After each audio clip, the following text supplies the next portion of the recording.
हां हां मस्त केली कोणी मधुराने बिर्याणी खाव तर अशी काही दिवसांपूर्वी एका ओल्ड एज होमला आम्ही व्हिजिट केलं तर 80 जणांसाठी बिर्याणीचा बेत घातला होता. नॉनव्हेज बिर्याणी आम्ही ऑर्डर केली, व्हेज बिर्याणी 30 जणांची तिथेच तयार केली. बरं, आता इथे ही दिव्यांग लोकांसाठी करायची होती, त्यामुळे खडे मसाले अजिबात वापरले नाही, तर बिर्याणी मसाला वापरलाय. 3 किलो अख्खा बासमती स्वच्छ धुवून ठेवला. आता तेलामध्ये काजू तळून घेतले. खरपूस तळायचे मस्तपैकी. मिठाच्या पाण्यामध्ये शिजवलेले हे सोया चंक्स आहेत, त्यातलं पाणी पूर्ण निथळून काढले. हे तळून घेणार आहे, तळले की त्याची चव छान लागेल. हे शिजवलेले सोया चंक्स तेलामध्ये खरपूस असे तळून घ्यायचे. छान त्याला हलकासा ब्राऊन कलर आला पाहिजे. आता हे छान तळून झाले की हे तळलेले सोया चंक्स आपल्याला बाजूला काढून ठेवायचे. त्याचं कारण का ते पुढे सांगते. बघा काय सुंदर दिसतात, मस्त असा सोनेरी रंग आलेला आहे, खरपूस सोनेरी रंग, आणि कुरकुरीत होतात. हे असेच खायला देखील खूप सुंदर लागतात. आता त्याच तेलामध्ये पनीर तळून घ्यायचं आहे. पनीर मोठ्या आचेवर तळा, हलक्या आचेवर किंवा मंद आचेवर नका तळू. खूप मंद आचेवर तळलं ना तर ते फारसं रबरासारखं होतं. आता सोया चंक्समध्येच तळलेलं पनीर घालायचं, त्यामध्ये बिर्याणी मसाला, लाल तिखट आणि चवीपुरतं मीठ घालायचं आणि हे मिसळून घ्यायचं व्यवस्थित आणि बाजूला ठेवायचं. हे सगळं आपण आहे ना नंतर वापरणार आहोत. थोडा गरम मसाला देखील मी इथे घातला होता. तर जेव्हा आपण बिर्याणीला थर देऊ तेव्हा हे नंतर वरण आपण सगळ्यात शेवटी घालणार आहोत. आता त्याच तेलामध्ये बारीक चिरलेला कांदा घ्यायचा. सो इथे 1 किलो कांदा बारीक चिरून घेतलाय. कांदा छान परतत आला की त्यामध्ये बारीक चिरलेलं टोमॅटो घ्यायचं. 1/4 किलो बारीक चिरलेलं टोमॅटो आहे. हे छान असं एकसंध करून घ्यायचं. आता खडे मसाले काहीच नको, याकरता आम्ही इथे हे वाटण देखील केलं, ज्यामध्ये आलं, लसूण, त्याचबरोबर कोथिंबीर, पुदिना आणि हिरवी मिरची हे सगळे जिन्नस घालून त्याची अशी पेस्ट तयार केली. आणि मग यामध्ये सगळे मसाले म्हणजे बिर्याणी मसाला घातला, थोडीशी हळद देखील घातली, धणेपूड घातली, थोडा गरम मसाला देखील घातला आणि सगळ्यात शेवटी लाल तिखट घातलं. आणि यामध्येच मग चवीपुरतं मीठ देखील घालायचं फोडणीमध्ये सगळे मसाले घातल्यानंतर. आणि हे आता आम्ही घालतोय दही. बिर्याणी आहे तर दही घातलंच गेलं पाहिजे. आणि थोडी पुदिना आणि कोथिंबीर देखील घालतो, म्हणजे पुदिनाचा आणखी थोडासा स्वाद ॲड होईल. आता दही घातलं ना की हे पुन्हा छान शिजवून घ्यायचं 2 ते 3 मिनिटं.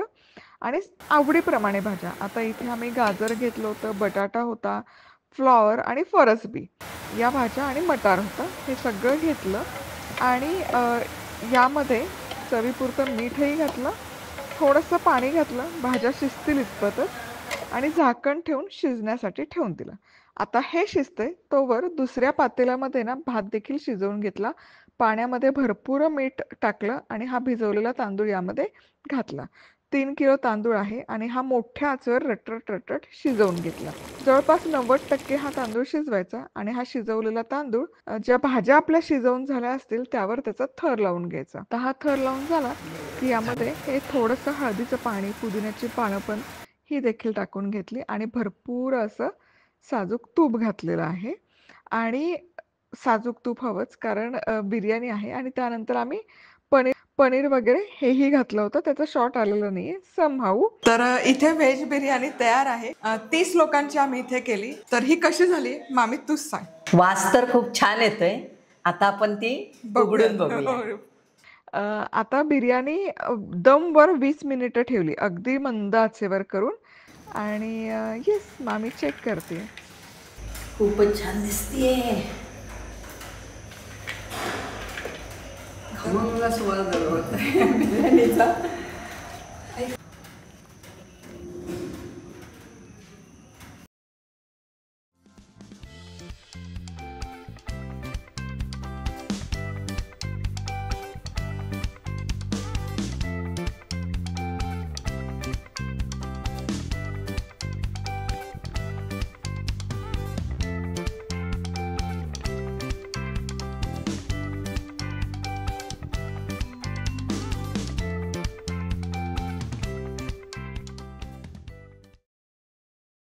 घरातल्या अशा अन्नपूर्णांचा आशीर्वाद पाठीशी असेल ना तर काहीही करा तुम्ही कोंड्याचा मांडा जरी केला ना तरी तो रुचकरच होणार. आणि बिर्याणी तर आहा, मस्त आली. तुझ्यासारखंही असं आम्हाला रत्न मिळलंय छान, त्यामुळे ते आणखीन त्याला चव येणार.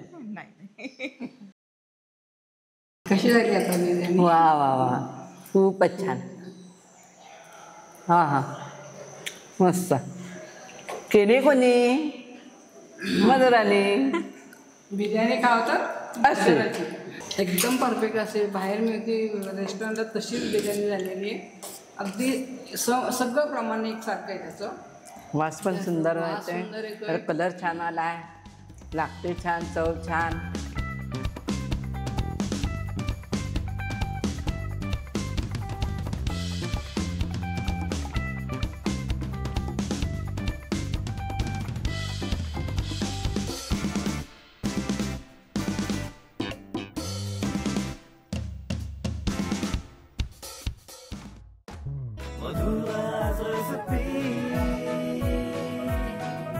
मधुराज रेसिपी, महाराष्ट्राची अस्सल चव.